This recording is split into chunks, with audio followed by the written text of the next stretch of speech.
اس انسان سے دکھ ملنا جسے زندگانی کے تمام دکھ بتا رکھے ہوں، یہاں تک کہ اسے بتا رکھا ہو کہ یار تیرے علاوہ میرا کوئی نہیں ہے،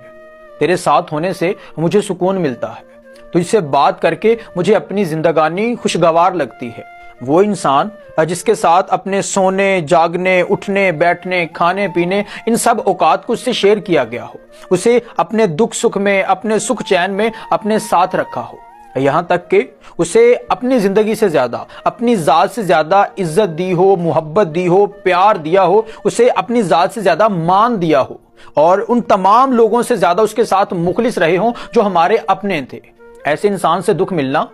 مطلب یہ ہوتا کہ تمام دوسرے لوگوں سے پھر انسان کا اعتبار اٹھ جاتا ہے، پھر کوئی بھی شخص ہمدرد نہیں لگتا، پھر کوئی بھی شخص، کوئی بھی انسان